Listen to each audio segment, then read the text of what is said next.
All right, everybody. Thanks so much for stopping by another live episode of Real Estate Titans. I'm your host, Greg Fowler, traveling throughout the marketplace, interviewing the top real estate professionals on our field, essentially gathering insight, inspiration, really drives and motivates these top producers above and beyond everybody else in what I'd like to consider a real estate titan. Our very special guest and feature titan today, I'm super excited, Shane Torres. Shane, thanks so much for taking the time. It's an honor. No, thanks for having me on. This is an honor. I've been looking forward to it all week. Yeah, I'm super excited. And so Iowa, that's where you're at right now. So yeah, that's awesome. And I love it because, again, this technology allows so many people and so many professionals just to get together and absorb some of the genius that's going to be coming from here from you, Shane. So I just can't wait to jump in. Awesome. Let's do it. All right. So let's just start with telling everybody a little bit about yourself. Oh man. Okay. So a little bit about myself. Well, I married 3 kids, live in Polk City, Iowa, suburb outside of Des Moines, which is the capital. Been in real estate 10 years now, and it's been fun. Wow. Okay. So going into it and bringing all that up, Shane, I think it's, you've accomplished so many amazing things in your career and all the way through and through. So I want to pull a little bit of that out of you. When it comes down to it. So from the very beginning, why real estate? What got you into it? What was it? And to where you're at today? Market crash in 2009 got me into it. I was a home builder and got a little overzealous, and the market hit or the crash hit, and I had no choice but to actually, you know what I say? At the time, I felt I had no choice. Okay. But so I shut down the home building company, and after a few months of what I would call depression, I had nothing else to do. So I had actually started my real estate license class, and I had one final test to take. So I borrowed some money from my father-in-law because I didn't have any. Sure. And took the final test and, got started with it. I'd applied for like over 200 and some jobs, got turned down numerous times. I was going through bankruptcy and foreclosure, and I just had, like I said, I had time and I had nothing else to do. So, and what better thing than to jump into real estate? Right. And obviously, you haven't looked back since, Shane. So through your career and progression today, what was that like? At first, like anybody, it was tough. I was still working construction part-time. Okay. For that first year, my first year I did about 13,000 in GCI, I think. Okay. But then, what started to happen was, I showed a few properties here and there, and, I was showing some REOs. So I reached out to the prior owner at that time and asked how, I was like, I think I can do this. How do you get into this? So he sent me this list and said, here, just get on all these lists. And I did. But what I realized is right away is you have to know somebody to get into REO. But what it also did was got me set up for like BPOs. Back then I'm like, well, what's a BPO? So I started getting these requests. And then, the very, very first one I ever did, the company called and said, we got this BPO over and, a neighboring town. You go over there. It was like an hour and a half away in the middle of a sleet storm. Wow. But I knew to get in, I had to do it. So I did. And after a while, I started getting more and more from different companies. And then one company in particular called and said, hey, we just got the account for Freddie Mac for the state of Iowa. How many can you handle? And I said, as many as you can send. So long story short, that first full year, I did 1,000 BPOs. Wow. On top of doing about 50 in GCI. So altogether, I did 100,000 that year between BPOs and GCI. And that helped get me back to where I was going or where I needed to be in being able to start paying bills again, if you will. Yeah. But then around that same time, there was a class they brought to the Des Moines area, the National Association of Realtors, called SFR, which is short sale and foreclosure resource. So I went and took it. And as I'm sitting here, and there's the national coach speaker, Leroy Hauser, and he's like starts to explain how the banks are going to start telling you how much they will take and pre-approved or, pre-approved short sales. And as I'm sitting there, I'm like, this is genius. I should focus on this. So I did. And I did some more training. After a while, I built some systems.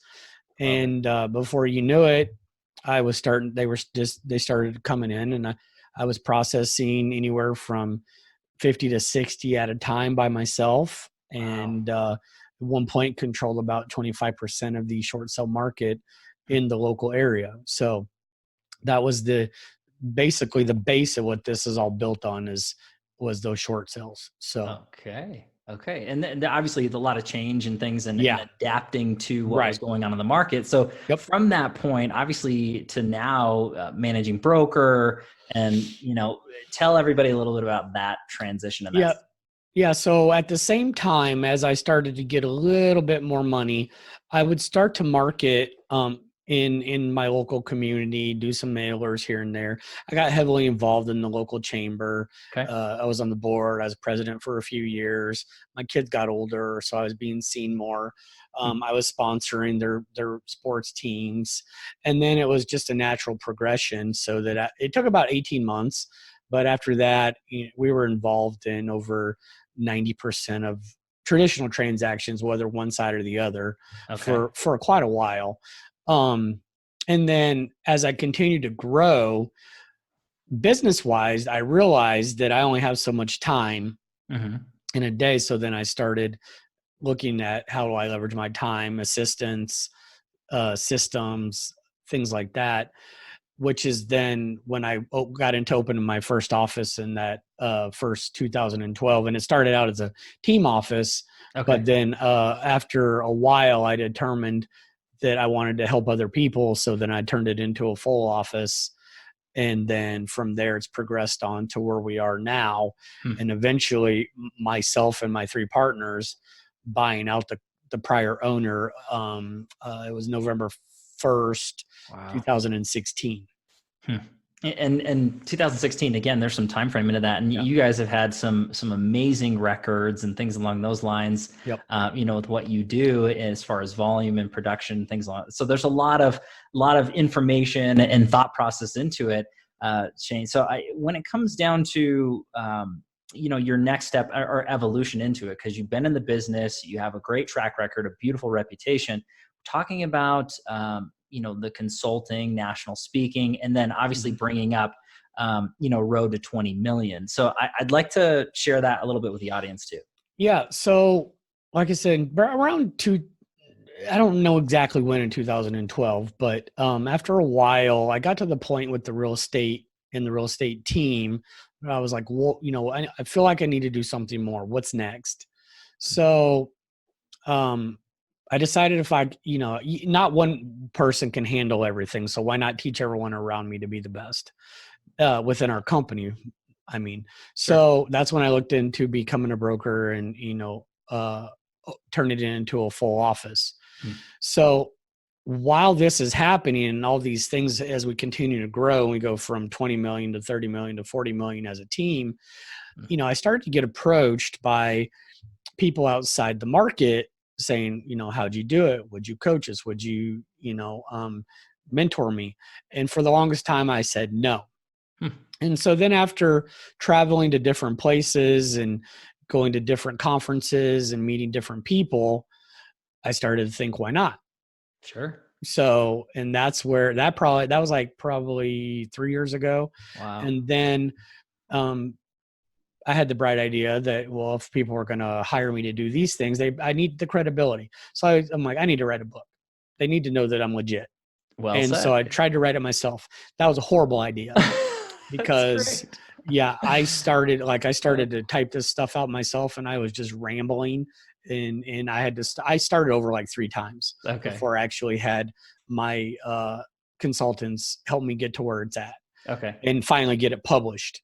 So I started over 3 times. I am not great at grammar and spelling, and my staff always gets on me because I randomly capitalize things that don't need capitalized. I don't know why, but I do. Hey, Shane, you get it done. That's the important thing. Well, that's why I just told someone that just last week. They're like, your email that you sent out at 3:30 this morning had some typos and grammar errors, and I said, honestly, at 3:00 in the morning, I just want to get the message out. That's all. That's all I care about. So I got my point across. Well said. Okay, so we'll go into the book real quick. So what is the name of the book? Where can everybody get it? That sort of thing. Yep. So the book is Road to 20 Million, and it's on Amazon, all platforms, audio, paper, and paper, the digital. Love it. Kindle version. I mean, sorry. Okay. So the concept of the book is very much like the course too. Is like, again, how did I get to that first 20 million in production in those first 3 years? So the first half of the book is a how-to to avoid the mistakes that I made. So it basically starts the day that I shut down my home building company and all the stuff that I went through, the personal challenges, the Chapter 7, the lawsuits, all of that. And then the second part is the how I did it. Love it. And then which I then turned into a 7-step course. Okay. Called the Roadmap. And that is, kind of dovetailing into road to 20million.com, right? Yep. I mean, so everybody can kind of consume that information and, learn more, obviously sign up for the course. Now, is it like a one-on-one mentorship sort of scenario? There are different levels. So the roadmap can just be downloaded and they can just follow, the steps as they want. There are different levels. As far as just, there's group options. There is one-on-one options. I do limit that to 5 people just because of the time that it would take. Understood. But yeah, there's different levels. But if someone just wanted to download the roadmap and that's it and kind of do it at their own pace and reach out after the fact, they can do that. Okay. Love it. So obviously, road to 20million.com and then the Facebook page as well and the Instagram account. So everybody can kind of connect with you that way and find more information on that too. On that stuff. Yep. Yeah. So this is really, really great information and we're just getting warmed up, everybody. So Shane, I want to switch gears real quick on this one, just to dive in a little bit deeper to you as a person. And this is actually one of my favorite questions. It's what's your why? I mean, what motivates you? What drives you? Gets you excited every day out of bed to do what you do to the level you do it at? Yep. So this is probably a common answer for most, but my family is the first one.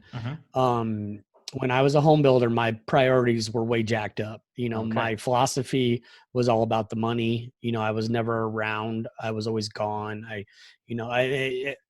One pivotal moment in this journey was probably a month or so after I shut down my home building company. I was at the park with my kids, and my daughter was 5 and my son was 3. And I had the realization that I had never taken them to the park before. Wow.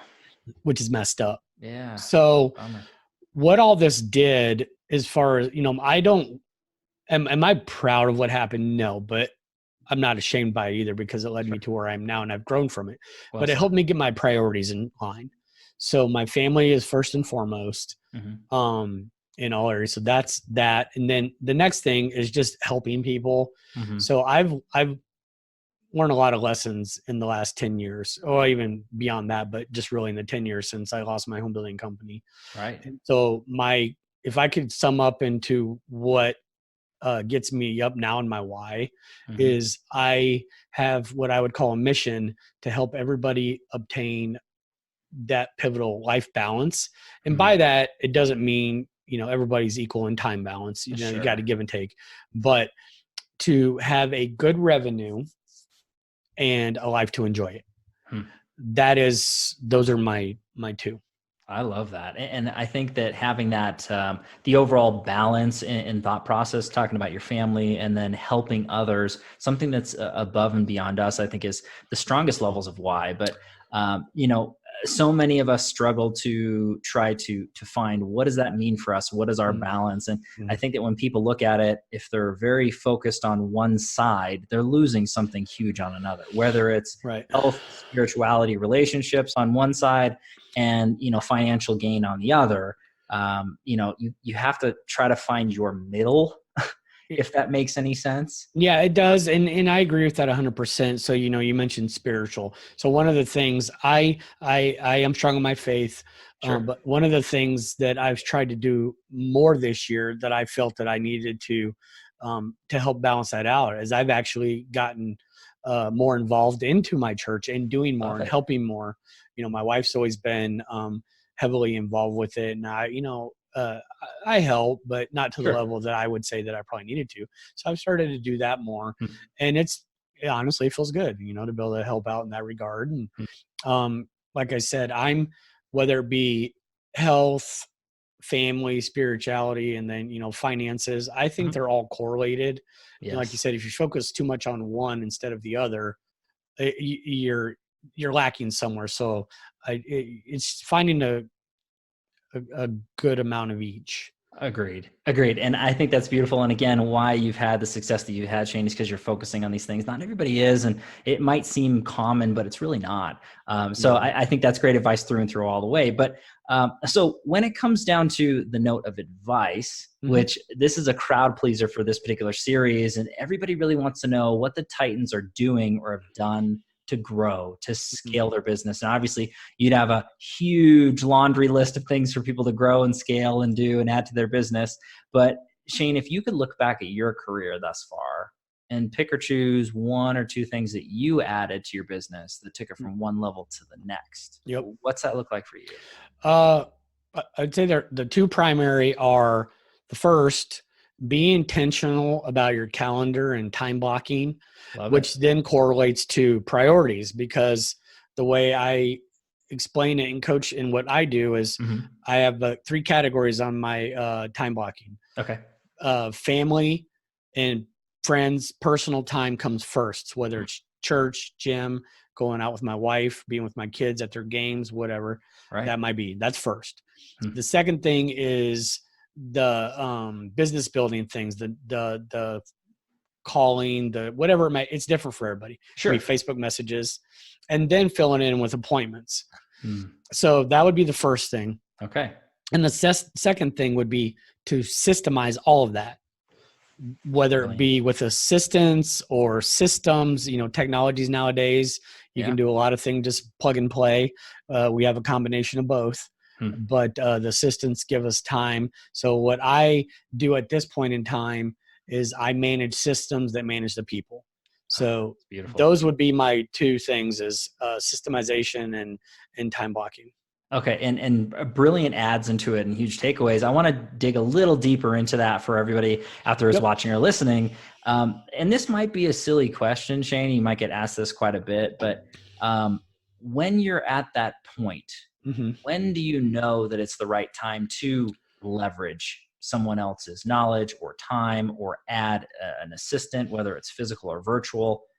When is the right time? Is that a silly question? It's not a silly question. And so for me, it was because I made a mistake. Okay. And by that, I meant I forgot to follow up with a lead or forgot to make a phone call, something like that. And so I knew I needed to add someone because I was out of time. Same thing with that person. They made a mistake. I'd add someone else. Now, knowing what I know now, I feel what I've tell people is if you reach that 8.5 to 9 million in production, you need help. Okay. You don't need start a team. You need someone to help answer your calls, help do your paperwork, help do those things where you're out showing business. Otherwise, you can't ever get away. You can't go on a trip. You can't do anything. So that would be the number that I tell people now. But again, for me, it was making a mistake. Okay. And I love that advice all the way through. I mean, everybody's going to kind of feel that right time frame for them, but I like having those numbers that are in line. And I think that that's a great a baseline for everybody to kind of look at and go through. But everybody knows, I mean, it is based off of pain points when it comes down to it's like, gosh, I feel like I'm spread too thin or I'm not doing as much as I should be over here. The gaps will end up showing and you got to fill them somehow. Right. So I think that's brilliant advice all the way through and through, Shane. So I want to shift gears on this. And this is the tricky part of this interview and series. It ends up being the challenge question. Now, I always lead into it this way with the Titans as we all have struggle. We all have challenge, whether it's personal or professional hardship. I'm not downplaying that whatsoever, but I'm a firm believer that it's not so much what happens, but what we learn and grow from. And I guess what we can also share with others too. Yeah. So Shane, if you're comfortable sharing a personal or professional challenge, what's that look like for you? Are we talking now or just in general? Anytime. For me, the first few years and 2 years and even a few years after that, that is against that time, that balance. I struggled with it just like everybody else. Right. And I remember having a conversation with my wife once, and we were having a disagreement, and I'd said, I don't understand what the problem is. I'm at all the kid events. I'm always there. And she said, what about me? That was, Ouch. that was just a punch in the gut. And what it let me know, that's when I knew I needed to do something different. That's when I knew I needed to get help. I need to leverage my time more. And that's what I did. Am I perfect on it? No. I still, I do a lot better now, but for the next few years, I still nonstop. It's hard to turn it off. Right. So that led to challenges at home.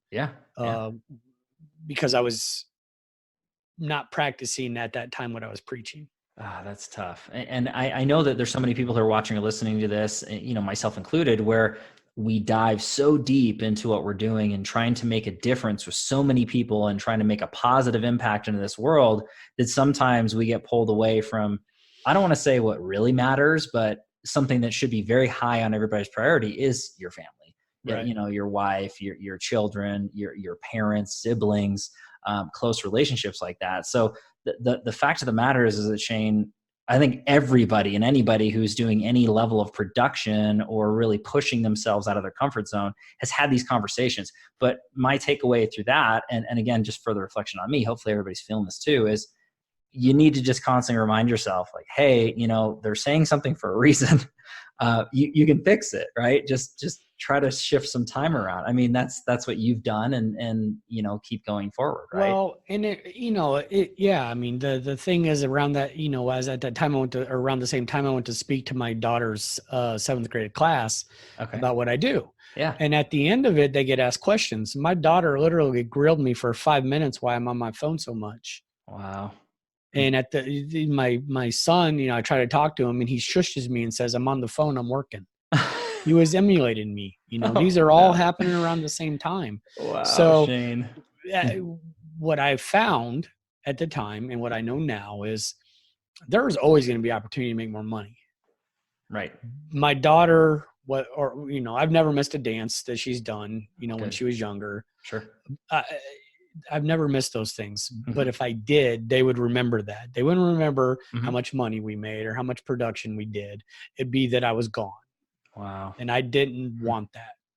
So I try to practice that on a daily basis now. And other than being out of town on business or something like that, I don't miss events. Wow, Shane, I love that. And that's gonna hit the heartstrings of so many people watching or listening to this, because that's so true. And again, you can do it. There's no excuse. Everybody's busy. Everybody has the same amount of time throughout the day. If this man here can figure it out and work on it, so can everybody else who's watching or listening, period. Yeah, it's a prime example, and then we can move on for this. Is probably, let's see, he's 5 years ago. I had someone call and say they wanted to see a property. And I told them I had an appointment because they didn't even know what it was. Just I needed to have an appointment. Sure. And they're like, can someone on your team do it? Called everybody. They weren't available. Guy got mad. It's like, fine, I'll call someone else. And he did. And they bought it. Okay. So I had someone ask me, are you mad that you missed out on that? My response was, I didn't miss out. I invested it into my time. What nobody knew is the appointment I had was my son's 4-year-old concert. He only had one 4-year-old concert that he would never have again. So I was not going to miss that. And then that's been my thing ever since. I won't let people dictate my time. I think that's brilliant. And going back to what you were going through during the advisory portion, that time blocking and really breaking that down. I always talk to everybody, and the top and producers across the board, they treat those family events as appointments that are not broken. Yep. You think of that as the biggest listing appointment you've ever had in your life times 2. And that's what that family appointment is. And not just your health, right? So if you go to the gym or things like that, or if it's a spiritual time or just meditation time, or those appointments, you shouldn't break them. I mean, because you start breaking one, then it starts slipping. And I'm a firm believer that how you do one thing is how you do everything. Exactly. And I just think that's a beautiful message that you shared there, Shane. So thank you so much for doing it. It's not easy to air your stuff out in front of everybody, but hey, I wrote a book about it. So literally I'm an open book. It's out there, everybody. It's out there on Amazon. So let's go into the next question. Let's go to a softer part of this. And this is actually my favorite question throughout the series. It's the travel back in time question. So if you could go back in time, Shane, and give your younger self a piece of advice or two, and now this is any age range, this is any time frame. It could be personal, professional, it could be funny. What would you say to young Shane? I don't know. That's actually a good question. You know, sometimes I think that you know, I almost got my real estate license when I was 22, but my boss at the time talked me out of it. His family owned a brokerage, and he basically scared the crap out of me. And so, you know, I sometimes think, well, maybe I should have gotten into it sooner. So maybe I would tell myself to go ahead and take that leap. But then I don't think I would have learned everything that done what I've done to this point. Sure. I think I would have taken a lot of things for granted, because that was back when all you had to do is put a sign in the yard and things would sell. You know, I got it in 2009 when everything was going downhill and everyone was getting out of business. Right. So, you know, it could be in regards to that, or when I did have my home building and framing company, you know, when I first set out, I always said I was going to be conservative. I was going to do one or two things at a time, and I was going to be smart about it. I was not. The first few, the first few I did were great. So I started doing more and more. Money was flowing from banks, and we were young. We didn't save. So, you know, save money, not buy. One of the dumbest things I ever did was walk into a local Ford dealer and order $100,000 of brand new trucks. And I wrecked mine 4 months later. Wow, Shane. So, yes, I don't know that I would change anything, because I led me to where I am now, but I would say it would be one of those two things. Okay. Well, but I love that question in particular and your answers to it, because we don't have a time machine. We can't go back and change anything. And I agree with what you're saying. Everything we went through, positive or negative in our lives, and the decision we made led us to where we are and who we are and what we've done so far. But why I like that question is anybody who's watching or listening to this, myself included, you can look at it and say, hey, if I decide to be more conservative through this decision and I start making a lot of money, don't go blow it. Save it, right? So that's a takeaway. And anybody can use that going through it. And then, hey, maybe I should have gotten my license earlier. Well, you're right about your time frame in your 20s, and it probably wouldn't have been the best decision for you at that time. But if someone's out there watching or listening to this, it's like, you know, maybe now is the right time for you. And do you want to be the person who says, you know what, I wish I did that 10 years ago? So I love that question. You know, I did just think of what I would say. Oh, here we go. This is great. I would tell myself to spend more time with my grandparents. I had many opportunities to spend with my grandparents. I chose not to, because whether it be for parties or football or whatever. And before I could, it was too late. Oh, gosh. So that's what I would do. And, you know, Shane, saying that is so beautiful to me, because going back to our, you know, prior thought process of this conversation, the family and the relationships and everybody who's close to us, the most important thing, like you said, money will come, you know, it'll come back. You can't get that time back from others, and especially those very close relationships as far as family. Right.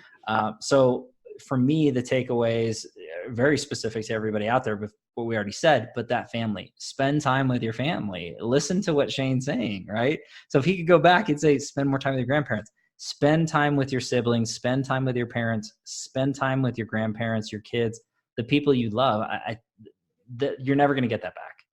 So yeah, no, that's a beautiful ad, Shane, all the way through and through. And not just for everybody out there, myself included. I think that's great stuff. I want to move on to one of the crowd pleasers for this particular show and series, Shane. We're almost getting there. Is the feeding of the mind question. So so many professionals and producers, whether they're young, old, male, female, new season, into this business. They want to learn from the Titans and how they're feeding their minds, how they're really growing intellectually that way in so many different ways. So I always lead into it with books you're reading or have read that have influenced you, podcasts you're listening to, influencers or coaches on social media. How are you feeding your mind?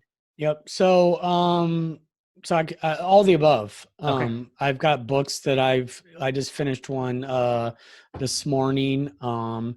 It's actually Shut Up and Listen by Tillman. I'm gonna say this wrong, but Fertitta. Oh yeah, I think that's right. You know who that is? Yeah, we'll put it in the comments down below. So We'll have he's owns like 400 and some restaurants, owns the Houston Rockets, like Golden Nugget. I mean, just crazy success stories. So that was a good one.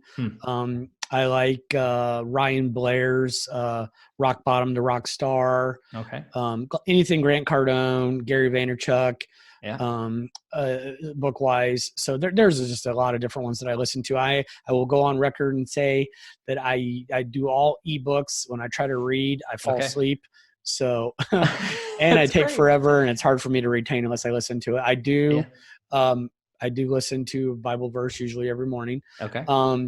Podcast, GSD Mode, Joshua Smith. Oh yeah. Great one. Obviously yours, Grant Cardone, Gary Vaynerchuk. I like Joe Rogan's. I listen to his quite a bit. For sure. Valuetainment. I don't know if you're familiar with that one. I'm not. That's a really good one. He's different. A successful insurance business owner, but he interviews like athletes and mafia people and business owners and but then a lot of who I've surrounded myself with at this point started with watching Joshua Smith's podcast. Okay. But then John CHEPLAK and following John CHEPLAK. Wow, and so, I actually personally coached with John for a while. And he's just saw him here recently. Spoke to the Remax broker owner in Hawaii last month. So anybody who I've connected with around him, they're all uplifting and motivating. So. Okay. And I love that huge list. And the fact that you mentioned, Shane, which is, I think is beautiful, is the way that you're consuming the information. There's not one right or wrong way to do it, whether you're watching videos, you're listening to audiobooks or podcasts, or you're physically reading it. However you can get that material in, but just constantly learning and growing. I do want to mention your podcast. So for all the viewers and listeners out there, so you're starting your podcast. Tell everybody a little bit about that and kind of go from there. Yep. So it's very similar to what we're doing here. I just interview people. I wanted to start with my 3 partners in my real estate brokerage because they all have excellent stories. Most recently, I had on one of my partners who actually was born in a refugee camp. Wow. And his parents came to Iowa to escape their country because of, war, and his dad, they were targeting prominent leaders, and his dad was a leader. And so essentially from refugee camp to successful business owner. Unreal. So he's who I talk to. We have so many stories like that just within our company alone. So that's where I was starting with that. But again, talking with influencers and people who have done big things in their world. So love it. Huge. And I think that, I'm a little bit biased towards that setup, but I think it's so wonderful when we can share other stories and insight and inspiration. I mean, so I think it's great. Well, people, they have to know that we're real and we have backgrounds. We all come from places of starting. We've all had struggles, with mine and my chapter 7, and we all have issues, if you will. Everybody. And so I think it's helpful for people to know that they can succeed and get past it. Wow. Yeah. I think it's great. So name of the podcast, where you want everybody to go listen to it. Road to 20 million. Love it. Perfect.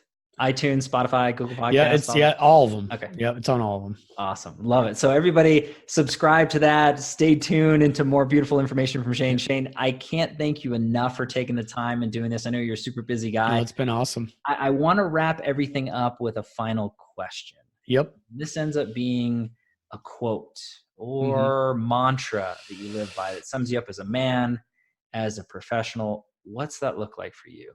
Oh man, that's a tough one. There's so many, and I just got asked this here recently too, and I had to quote my wife because I couldn't remember what I wanted to say. Okay. And that one I said, "Don't stoop to stupid." That's a great one. That's my what my wife told my kids once. I love it. So, that's a tough one. Mantra, man. I don't know. I haven't really thought about something that could sum up me in a quote. You know what? I tell everyone always I'm a wolf of what not to do. So, okay. Yeah. If you want to avoid mistakes, I can tell you how to do that because I've made quite a few. I love that though. I mean, it's so honest and genuine and truthful to who you are as a man and learning and growing and just with a beautiful reputation in the community. And I think that's fantastic. If you have anything else, Shane, let me know. I'll put it down in the comments below, but that's beautiful. I think that's perfect. Yeah, we'll go with that. No, I love it all the way through and through. But Shane, I can't thank you enough again. You are an official real estate titan, my friend. So thanks for having me. I appreciate and everybody out there, thank you so much as always for your time and attention, your love and support. If you like what we're doing here at the Real Estate Titans, please don't forget to like our Facebook page, subscribe to our YouTube channel, and have a listen on iTunes, Spotify, and Google Podcast. Live every Tuesday and Friday afternoon, a different Titan, a different location. We'll catch everybody on the next live episode of Real Estate Titans. Take care.